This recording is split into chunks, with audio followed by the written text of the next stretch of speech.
ஹாய்ங்க. இது சாட்டர்டே எடுத்த vlog. Morning பிரேக்ஃபாஸ்ட்டுக்கு பார்த்திங்கன்னா தோசை மாவு இருந்துச்சு. சரி உளுந்து சட்னி பண்ணலான்ட்டு ரெடி பண்ணிகிட்ருந்தேன். எண்ணெய் ஊற்றிட்டு உளுந்து ஒரு கைப்பிடி அளவுக்கு ஆட் பண்ணிக்கிட்டேன். கலர் மாதிரி வந்ததுக்கப்புறம் ஒரு டேபிள் ஸ்பூன் கடலைப்பருப்பு, 5, 6 பல் பூண்டு, ஒரு கொத்து கருவேப்பிலை ஆட் பண்ணி வறுத்து தனியாக ஒரு தட்டத்தில் எடுத்து வச்சுக்கிட்டேன்.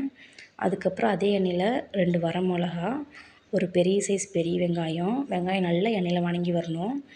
அதுக்கப்புறம் 2 மீடியம் சைஸ் தக்காளி ஆட் பண்ணிக்கிட்டேன். தக்காளி இந்த மாதிரி நல்லா குழஞ்சி எண்ணெயில் வதங்கி வரணுங்க, எண்ணெய் பிரிஞ்சு வரணும். அப்புறம் கொஞ்சம் தேங்காய், கொஞ்சம் கொத்தமல்லி தழை ஆட் பண்ணி ஆற வச்சு எடுத்து வச்சுக்கிட்டேன். சட்னி வதக்குறப்பவே லேட் ஆயிடுச்சு, 9:30 கிட்ட. சரி ஃபஸ்ட்டு தம்பிக்கு ஊட்டி விட்டுறலான்ட்டு தோசை ஊற்றிட்டு இருந்தேன் அவனுக்கு. நல்லெண்ணெய் ஊற்றி தோசை ஊற்றிட்டு இந்த சட்னியோடு வச்சு சாப்பிட்டு பாருங்கள். டேஸ்ட் நல்லா இருந்துச்சு, ஹெல்த்தியும் கூட. ஸோ குழந்தைங்களுக்கு தாராளமாக வாரத்தில் ஒரு நாள் செஞ்சு கொடுக்கலாம். இந்த மாதிரி உளுந்து சட்னி ரொம்ப நல்லது அவங்களுக்கு. சட்னி இந்த மாதிரி திக்காக தான் அரைச்சி எடுத்துக்கிட்டேங்க. இது பார்த்திங்க ஆஃப்டர்நூன் எடுத்தது. ஸோ ஃபஸ்ட்டு சாப்பாடு வச்சிடலான்ட்டு அரிசி ஊற போட்டிருந்தேன் காலையிலேயே. ஸோ ஃபஸ்ட்டு குக்கரில் அதை வச்சு விட்டுட்டேன். அதுக்கப்புறம் பார்த்திங்கன்னா வெண்டைக்காய் பொரியல் பண்ணுறதுக்கு வெங்காயம் அரிஞ்சு எடுத்துக்கிட்டேங்க. மீடியம் சைஸ் வெங்காயம் தான், அதனால் 2 அரிஞ்சிக்கிட்டேன்.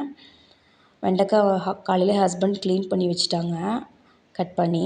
கொஞ்சம் நேரம் நான் வெயிலில் வச்சு எடுத்துக்கிட்டேன், அந்த வளவளப்பு தன்மை நீங்கிறதுக்காக.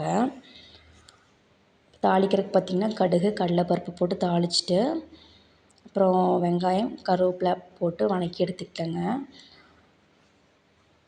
ஸோ சிம்பிளாக வெண்டைக்காய் தாளித்து சுடு சாப்பாடோடு பிணைஞ்சு சாப்பிட்லாம். அதுவும் நல்லாயிருக்கும், குழந்தைங்களுக்கு பிடிக்கும். நெய் ஒரு ஸ்பூன் ஊற்றி கொடுப்பேன், நல்லாயிருக்குங்க.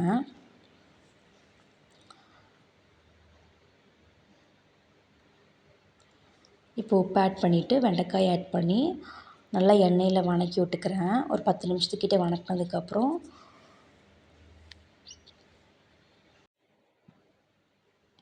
மூடி போட்டு வேக வச்சுக்கிறேங்க சிம்மில். அதுக்கப்புறம் உப்பு பத்தலை எனக்கு, கொஞ்சம் உப்பு ஆட் பண்ணிவிட்டு மஞ்சத்தூள் ஆட் பண்ணி வதக்கி விட்டுக்கிறேங்க. ஒரு 50% வெந்ததுக்கப்புறம் மிளகாத்தூள் ஆட் பண்ணிப்பேன். ஸோ தயிர் தாளிக்கிறதுக்கு பார்த்திங்கன்னா தயிர் எடுத்து வச்சுருந்தேன். தம்பிக்கு சளியாக இருந்துச்சு, சரி மிளகு ரசம் பண்ணலான்ட்டு அதுவும் ரெடி பண்ணிகிட்ருந்தேன். ஜீரகம், மிளகு, மல்லி, கருவேப்பிலை, ஒரு கொத்து கொத்தமல்லி தழையை ஆட் பண்ணிக்கிட்டேன். சரி ட்ரை பண்ணி பார்க்கலாம் எப்படி வருதுன்ட்டு. தக்காளி ஒரு 5, 6 பல் பூண்டு வச்சு அரைச்சி எடுத்துக்கிட்டேன். வெண்டைக்காயும் பார்த்திங்கன்னா சைடில் வதங்கிட்டுருக்குது. இந்தளவுக்கு வதங்கினதுக்கப்புறம் குழம்பு மிளகாத்தூள் 1/2 ஸ்பூனும், மிளகாத்தூள் 1/2 ஸ்பூன் ஆட் பண்ணிக்கிட்டேன், காரத்துக்கு தகுந்த மாதிரி.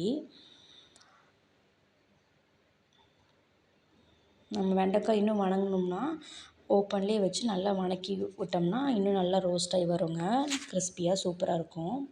இப்போ ரசத்துக்கு கலக்கி எடுத்துக்கிறேன். புளி தண்ணி ஊற்றிட்டு ரசத்துக்கு அரைச்ச பேஸ்ட்டு, கொஞ்சம் தண்ணி ஊற்றி உப்பு, மஞ்சத்தூள், குழம்பு மிளகாத்தூள், பெருங்காயத்தூள் ஆட் பண்ணி வச்சுக்கிட்டேன். வெண்டைக்காய் வதங்கிருச்சு ஒரு சைடு. இப்போது ரசம் கொதிக்கிறதுக்கு வச்சிடலான்ட்டு ரெடி பண்ணிவிட்டு தயிர் தாளிக்கிறதுக்கு இஞ்சியும் பச்சை மிளகா, கருவேப்பிலையெல்லாம் அரிஞ்சு வச்சிட்ருந்தேன். பச்சை மிளகா விதைய எடுத்து சேர்த்து பாருங்கள், தயிரோடு கலந்து கடித்து சாப்பிட்றப்போ நல்லாயிருக்கும். ஃபஸ்ட்டு கொத்தமல்லி தழை போட்டு உப்பு போட்டு தயிரை கலக்கி ஒரு பக்கமாக வச்சுட்டுங்க. அப்புறம் தனியாக தாளித்து சேர்த்துக்கலாம் அப்படின்ட்டு ரெடி பண்ணிகிட்ருந்தேன். ஸோ சாட்டர்டே இப்படி தான் போச்சு.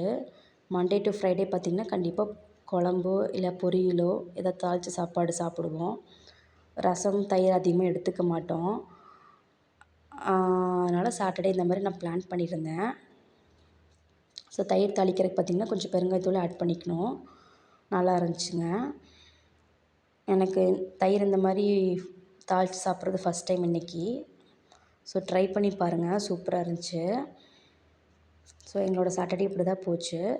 ரெசிபி வீடியோ பார்க்குறக்கு என்னோடய ஷார்ட்ஸ் பாருங்கள். தேங்க்யூ.